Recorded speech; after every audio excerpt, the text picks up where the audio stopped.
Hi all, അസ്സലാമലൈക്കും. Welcome back to Silna's kitchen. ഇന്നത്തെ recipe ഒരു ഈസി ആയിട്ടുള്ള നല്ല ടേസ്റ്റി ആയിട്ടുള്ള ഒരു അടിപൊളി ബ്രേക്ക്ഫാസ്റ്റിൻ്റെ റെസിപ്പിയാണ്. ഈസ്റ്റോ സോഡാപ്പൊടിയോ ഒന്നും തന്നെ ചേർക്കാതെ പച്ചരി വെച്ചിട്ട് നല്ല ടേസ്റ്റി ആയിട്ടുള്ള നല്ല സോഫ്റ്റ് ആയിട്ടുള്ള ഒരു അടിപൊളി ബ്രേക്ക്ഫാസ്റ്റ് ആണ് തയ്യാറാക്കുന്നത്. അപ്പോൾ ഇതെങ്ങനെയാണ് തയ്യാറാക്കുന്നതെന്ന് അറിയാനായിട്ട് വീഡിയോ സ്കിപ്പ് ചെയ്യാതെ മുഴുവനായിട്ടൊന്ന് കണ്ടു നോക്കണേ. റെസിപ്പിയിലോട്ട് കിടക്കുന്നതിന് മുമ്പായി സിൽനാസ് കിച്ചൺ ചാനൽ ആദ്യമായിട്ട് കാണുന്നവരാണെങ്കിൽ പ്ലീസ് ഒന്ന് സബ്സ്ക്രൈബ് ചെയ്തേക്കണേ. ഒപ്പം തന്നെ ഈ വീഡിയോസ് നിങ്ങൾക്ക് ഇഷ്ടപ്പെടുകയാണെങ്കിൽ ലൈക്ക് ചെയ്യാനും ഷെയർ ചെയ്യാനും മറക്കരുത്. ഇനി നമുക്ക് റെസിപ്പിയിലോട്ട് കിടക്കാം. അപ്പോൾ ഈ ഒരു പലഹാരം തയ്യാറാക്കുന്നതിന് വേണ്ടിയിട്ട് ആദ്യം തന്നെ ഞാനിവിടെ എടുത്തിട്ടുള്ളത് പച്ചരിയാണ്. ഒരു 3 മണിക്കൂർ നേരം കുതിർത്ത് വെച്ചിരുന്നതാണിത്. പച്ചരി എത്ര നേരം കുതിർത്ത് വെച്ചിരിക്കുന്നോ അത്രയും നന്നായിരിക്കും ഈ ഒരു പലഹാരം. അപ്പോൾ ഇതിനായിട്ട് ഞാൻ എടുത്തിട്ടുള്ളത് 250 ml കപ്പിൻ്റെ അളവിൽ 1 കപ്പ് പച്ചരിയാണ്. നന്നായിട്ട് കഴുകിയെടുത്തതിന് ശേഷമാണ് ഞാൻ വെള്ളത്തിലിട്ട് കുതിർത്ത് വെച്ചിരുന്നത്. ഇപ്പോൾ ആ വെള്ളമെല്ലാം ഊറ്റിക്കളഞ്ഞതിന് ശേഷമാണ് ഞാൻ എടുത്തിട്ടുള്ളത്.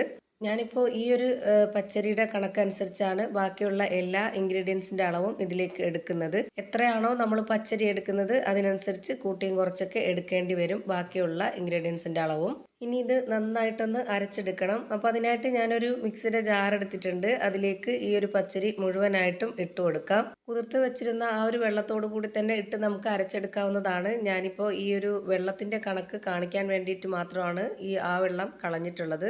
ഇപ്പോൾ ഞാൻ മുഴുവൻ പച്ചരിയും ഇതിലേക്ക് ഇട്ട് കൊടുത്തിട്ടുണ്ട്. ഇനി നമുക്ക് ഇതിലേക്ക് വേണ്ടത് മുട്ടയാണ്. ഞാൻ ഒരു കോഴിമുട്ടയാണ് ഇതിലേക്ക് പൊട്ടിച്ചൊഴിച്ച് കൊടുക്കുന്നത്.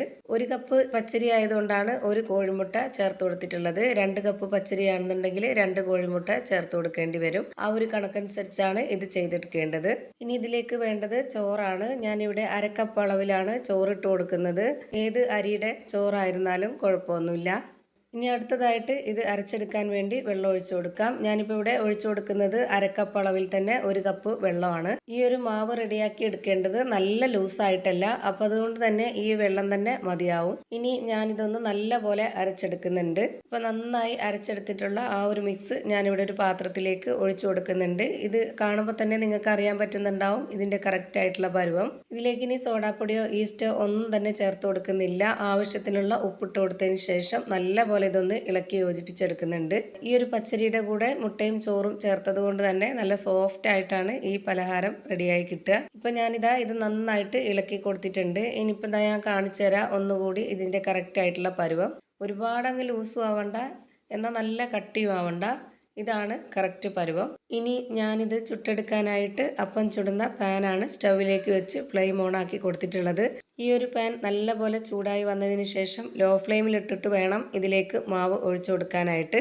എന്നിട്ട് ആ ഒരു ഫ്ലെയിമിൽ തന്നെ വെച്ചിരുന്നിട്ട് വേണം ഇത് എത്ര സമയമാണോ വേവാനായിട്ട് എടുക്കുന്നത് ആ ഒരു സമയം വരേക്കും ലോ ഫ്ലെയിമിൽ തന്നെ വെച്ചിരുന്ന നല്ല സോഫ്റ്റ് ആയിട്ടുള്ള പെർഫെക്റ്റ് ആയിട്ടുള്ള ഒരു അടിപൊളി അപ്പം റെഡിയായി കിട്ടും. ഇപ്പോൾ ഇതാ ഈ ഒരെണ്ണം വെന്ത് കിട്ടിയിട്ടുണ്ട്. ഇനി നമുക്കിത് എടുത്ത് മാറ്റാം. ഇപ്പോഴും ഞാനിത് ലോ ഫ്ലെയിമിലാണ് വെച്ച് കൊടുത്തിട്ടുള്ളത്. ഇനി ഇതിലേക്ക് വീണ്ടും ഒരു കയ്യിൽ മാവ് ഒഴിച്ചു കൊടുക്കാം. ഇതിന് ഒരുപാട് ഫ്ലെയിമിൻ്റെ ആവശ്യമില്ല.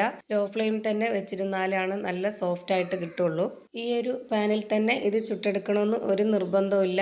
നമുക്ക് ദോശ ചുട്ടെടുക്കുന്ന ആ ഒരു പാനിലും ചുട്ടെടുക്കാവുന്നതാണ്. ഞാനിപ്പോൾ അപ്പം ചുടുന്ന ഈ ഒരു പാനിൽ ചുട്ടെടുക്കുന്നത് അതിൻ്റെ നടുഭാഗത്ത് അപ്പമൊക്കെ ഇരിക്കുന്ന പോലെ പൊങ്ങിയിരിക്കാൻ വേണ്ടിയിട്ടാണ് ഞാൻ ഇതുപോലെ ഒഴിച്ചു കൊടുത്തിട്ടുള്ളത്. ഇപ്പോൾ ദാ നല്ല ടേസ്റ്റി ആയിട്ടുള്ള ഒരു അടിപൊളി ബ്രേക്ക്ഫാസ്റ്റ് ആണ് റെഡിയായി കിട്ടിയിട്ടുള്ളത്. ഈ ഒരു രീതിയിൽ ചുട്ടെടുക്കുമ്പോൾ കാണാനും നല്ല ഭംഗിയുണ്ടാവും, അതുപോലെ തന്നെ കഴിക്കാനും നല്ല ടേസ്റ്റാണ്. അപ്പോൾ ഇത്രയേ ഉള്ളൂ ഇന്നത്തെ വീഡിയോ ഇഷ്ടമായാൽ ലൈക്ക് ചെയ്യാനും കമൻറ്റ് ചെയ്യാനും ഷെയർ ചെയ്യാനും മറക്കരുത്. അതുപോലെ തന്നെ ഞാനിടുന്ന പുതിയ വീഡിയോസ് നോട്ടിഫിക്കേഷനായിട്ട് കിട്ടുന്നതിന് വേണ്ടി സബ്സ്ക്രൈബ് ചെയ്ത് ബെല്ലൈക്കൺ അമർത്തി അതിൽ ഓൾ എന്ന ഓപ്ഷൻ എനേബിൾ ചെയ്ത് കൊടുക്കാനും മറക്കരുത്. പുതിയൊരു വീഡിയോയുമായി വീണ്ടും വരും. Thank you for watching.